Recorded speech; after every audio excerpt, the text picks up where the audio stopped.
안녕하세요. 전 30대 여성입니다. 오늘 제 친구의 이야기를 한번 해보려고 해요. 제가 할 이야기는 지금으로부터 몇 달 정도 전에 일어난 이야기입니다. 지금 이곳에서 사연을 들으시는 여러분들처럼 제가 오랜 시간을 살지 않아서 그리 연륜이 있거나 현명한 나이는 아니지만 제 인생에서 이처럼 쇼킹한 일이 또 있을까 싶을 정도로 정말 기가 막힌 일을 겪었습니다. 저에겐 정말 친하고 가장 소중한 친구가 한 명 있어요. 이 친구는 저와 고향 친구인데 학창 시절을 모두 같은 학교에서 보냈죠. 심지어 대학도 같은 학교에 입학했기 때문에 정말 제 인생의 대부분을 이 친구와 함께 보냈다고 해도 과언이 아닙니다. 제 친구는 제 인생에서 정말 등불 같은 존재예요. 제가 힘들거나 지칠 땐 위로도 해주었고 나태해지면 채찍질도 해주었죠. 울고 웃는 것을 함께하며 우정을 쌓았습니다. 제 짧은 인생을 돌아보면 항상 커다란 이벤트엔 이 친구가 등장하는 것 같아요. 아마 제 친구에게 저도 그런 존재겠죠. 그런 제 친구는 여자가 가장 예쁠 수 있고 행복한 날이자 일생에 딱 한 번 있는 많은 사람들의 축복을 받고 환하게 웃어야 하는 날, 바로 결혼식 당일에 변호사를 만나러 갔습니다. 지금부터 그 이야기를 한번 해보려고 해요. 제 친구는 현재 6년 정도 만난 남자친구가 있었어요. 긴 시간 동안 만나며 연애를 했죠. 그래서 당연히 그 남자친구와 제 친구는 미래를 약속한 사이였어요. 남자친구가 제 친구에게 프로포즈를 할 때 제가 도와주기도 했거든요. 촛불을 하트 모양으로 만들어 프로포즈를 했었는데 제가 그 초에다 불을 붙여주었거든요. 아무래도 6년 정도 만난 깊은 사이다 보니 서로 부모님들을 뵈러 가기도 하고 명절에 인사를 드리기도 했죠. 자연스럽게 양가가 모여서 식사 자리가 만들어졌고 그 자리는 상견례 자리와 다를 바 없었습니다. 그렇게 자연스럽게 제 친구는 결혼식을 준비하기 시작했어요. 그런데 그때 전 세계적으로 코로나라는 질병이 유행하기 시작했죠. 당시 결혼식을 하기 위해 모든 준비가 다 진행이 된 상태였어요. 정말 식만 올리면 되었죠. 그런데 코로나란 질병은 전염성이 정말 강했고 그로 인해 사상자까지 생기게 되었어요. 그때는 정말 너무 상황이 심각했죠. 한국에서도 하루에 확진자가 1000명이 넘어갔고 국가적 재난으로 분류되기 시작했습니다. 모두가 외출을 삼가하기 시작했고 두려워했으며 힘들고 고통스러워한 시기였죠. 2단계니 3단계니 정말 공황 상태였습니다. 제 친구는 결국 예식을 취소했어요. 사실 일정을 딜레이할 수 있었지만 당시엔 지금처럼 백신이 나올 수 있다는 말도 없었거든요. 그래서 결혼식 일정을 계속 미루고 미루었지만 취소해서 확 밀어버리는 과감한 선택을 하더라고요. 하지만 사실상 결혼식만 올리지 않았을 뿐이지 미래를 약속한 사이였고 양가에서도 이미 며느리와 사위의 도리를 다하고 있었기 때문에 양가의 허락하에 미리 살림부터 합쳤죠. 1년 조금 넘게 미리 신혼집에서 함께 살기 시작했어요. 그땐 돈을 딱 절반씩 모아서 집만 샀어요. 공동 명의로 말이죠. 그곳에서 신혼을 시작한 친구는 참 행복해 보였습니다. 친구는 결혼에 대한 로망이 넘치는 아이였는데 로망을 하나하나 이루면서 행복해하는 모습이 참 보기가 좋았어요.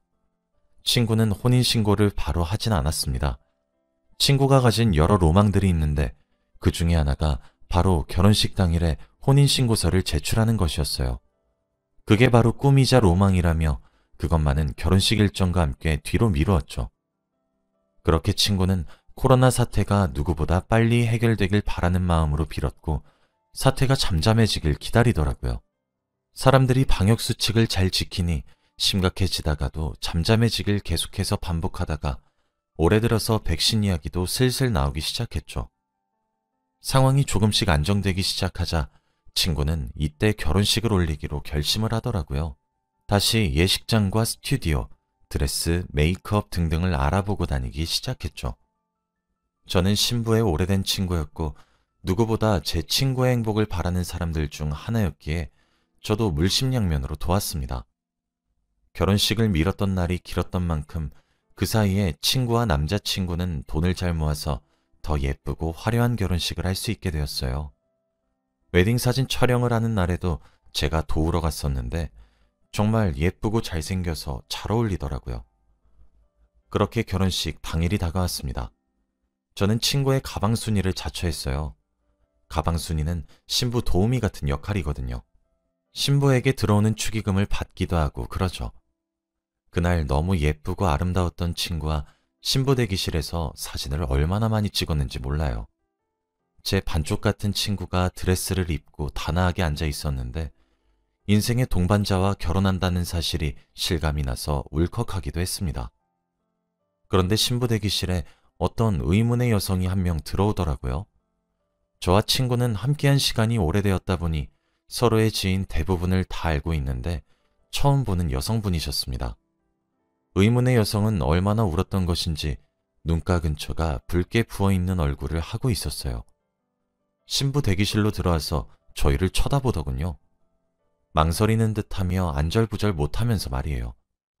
사진을 찍으시겠냐는 사진사의 말과 누구시냐는 제 질문에 그 여성분은 이내 결심을 굳힌 듯 저희 쪽으로 다가왔습니다. 그리고는 저도 정말 몰랐어요. 저도 어제 알게 되었어요. 만일 제가 미리 알았더라면 만나지 않았을 거예요. 오늘 같은 날 이런 일을 겪게 해드려서 그리고 알려드려서 정말 죄송합니다. 하지만 그쪽도 더 늦기 전에 아셔야 할 것 같아서 이렇게 찾아왔어요. 정말 죄송합니다. 라고 말을 하며 친구에게 A4 뭉지를 건네더라고요. 그리곤 그 자리에 주저앉아서 입을 틀어막고 눈물을 흘리더군요. 근처에 그 여성분의 친구분들도 있었던 것인지 2명의 여자분들이 더 들어와서 그 여성을 일으켜서 달랬습니다. 그 의문의 여성분은 친구들에게 부축을 받으며 제 친구에게 다가와 연락처를 하나 남기고는 신부 대기실을 나가더라고요. 그런데 종이 뭉치를 넘겨보는 제 친구의 표정이 참 심상치 않았습니다. 종이를 넘기면 넘길수록 얼굴이 새하얗게 질려서 부들부들 떨었어요. 처음엔 손만 떨더니 곧이어 온몸을 덜덜 떨더라고요. 제가 너무 놀라 친구에게 다가가서 왜 그러는 거냐고 물었죠. 친구는 아무런 말도 없이 제게 종이 뭉치를 건네어 주었고 제게 고스란히 보여주더라고요. 그것들을 받아서 읽어보는데 정말 제 2눈을 의심했습니다. 아찔하더군요. 종이 뭉치 속에는 아까 들어온 의문의 여성분과 오늘 제 친구와 결혼식을 진행할 예비신랑인 남자친구가 마치 연인처럼 다정하게 찍은 사진 여러 장과 사랑을 속삭였던 메시지, 기념일을 보냈었던 사진과 주고받은 선물, 그리고 함께 여행을 다녔다는 사진들 등이 첨부되어 있었습니다. 그 중에서도 가장 충격적이었던 사실은 따로 있었습니다. 결혼식을 올리기 바로 전날 예비신랑은 동거를 하고 있으니까 막상 지금 결혼한 것과 다를 바 없는 생활을 하고 있지만 다음날 진짜로 식을 올리고 법적으로 유부남 유부녀가 된다고 생각하니 너무 싱숭생숭하다며 각자 부모님 집에 가서 미혼 시절 마지막 딸아들 노릇 한번 하고 싶다며 부모님과 하룻밤을 보내자고 그렇게 제안했어요. 그래서 제 친구는 친정에서 예비신랑은 시댁에서 하루를 보내기로 했었죠. 그런데 예비신랑은 시댁이 아니라 저희에게 종이뭉치를 건네러 온 그 의문의 여성과 밤을 새웠더군요.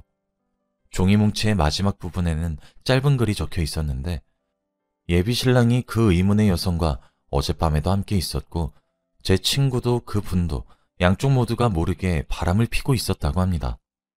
어젯밤에 예비신랑이 자신을 만나러 와서는 한 가지 고백할 것이 있다고 용서하길 바라진 않지만 피해는 주지 않았으면 좋겠다고 말을 하면서 사실은 자기가 내일 결혼을 하니까 헤어지자고 말을 했다고 해요. 누구와 결혼을 하는지 어디서 결혼을 하는지 아무것도 알려주지 않고 오늘이 마지막 밤이라고 했다더군요. 그러면서 자기가 결혼 생활을 하면서 만나줄 순 있는데 그래도 괜찮겠냐고 물어보기까지 했대요. 그 여성분은 괜찮다고 헤어지자며 이별을 담담히 받아들인 척했고 밤새 몰래 이 증거들을 만들었던 거죠. 그리고 친구들에게 급히 부탁을 해 예비신랑 뒤를 미행했던 거였고 결혼식을 올리기 직전에 예비신랑의 정체를 모두에게 알리면서 망신을 주고 무엇보다 오늘 신부가 될 제 친구에게 진실을 알려주기 위해 이곳에 종이뭉치들을 사람들에게 뿌릴 계획을 했던 거였죠. 하지만 신부인 제 친구 측에서는 이런 사실들을 모르고 있을 것이 분명하다고 생각해서 좀 더 상세하고 많은 양의 종이뭉치들을 만들었던 거였습니다. 그리고 아무것도 모르고 행복해하고 있을 제 친구에게 좋은 날을 망친 미안한 마음이 들어 죄송하다고 사죄를 하며 이 모든 사실을 전한 거였어요. 여성분이 찾아왔을 때에는 이미 식은 시작되었습니다.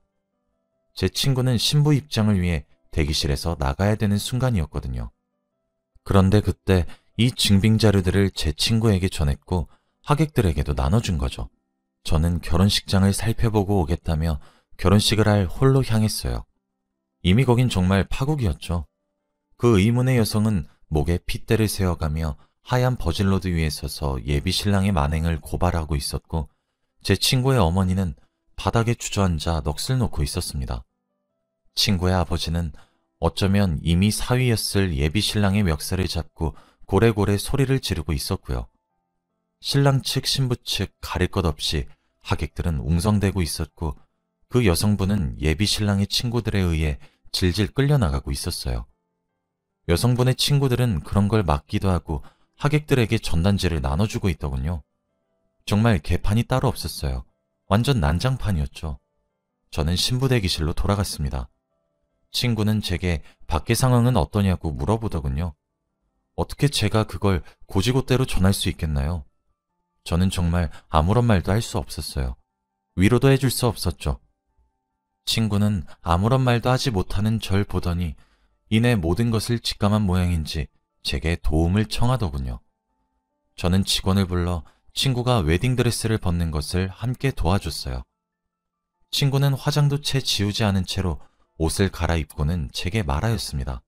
나 지금 너무 혼자 있기 싫은데 나랑 어디 좀 같이 가주라 라고 하면서요. 전 차라리 제 친구가 펑펑 울기라도 했음 싶더라고요. 저는 알겠다고 군말 없이 친구의 뒤를 따랐습니다.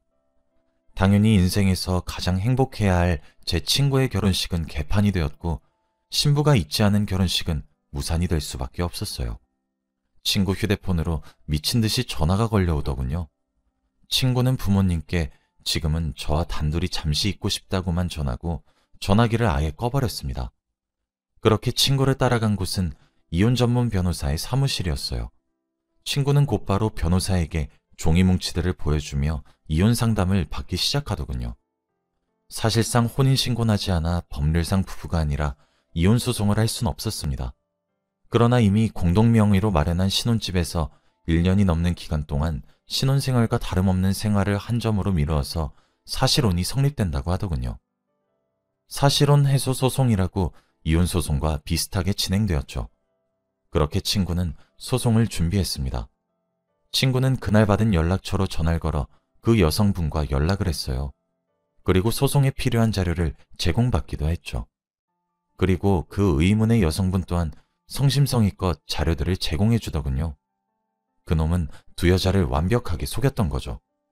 제 친구는 그 여성분 또한 저와 같은 피해자와 다름없다고 하더군요. 그 여성분도 자신의 존재를 몰랐다고 합니다.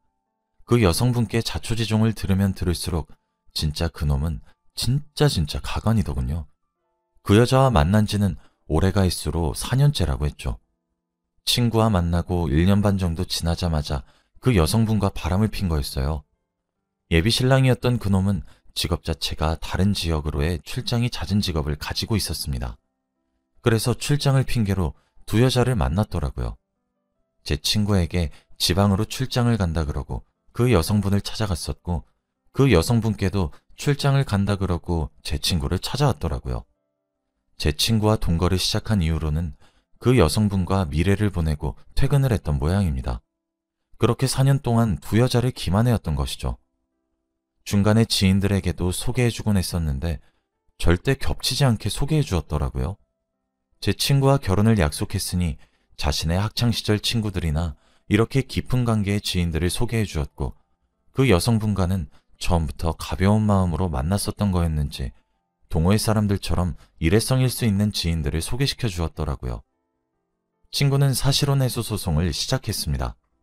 아무래도 한쪽의 일방적인 외도로 인해서 사실혼의 관계가 파탄이 난 경우였기 때문에 제 친구는 위자료의 청구와 결혼식 비용, 신혼여행 비용 등을 함께 청구했고 승소할 수 있었죠.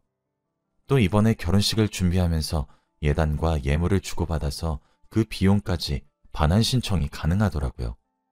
다행스럽게도 집은 정확히 반씩 돈을 마련해 준비한 공동명의였고 월급 또한 일정량의 생활비를 모아서 쓰는 것을 제외하고는 각자 관리해서 재산 문제는 쉽게 정리가 되더군요.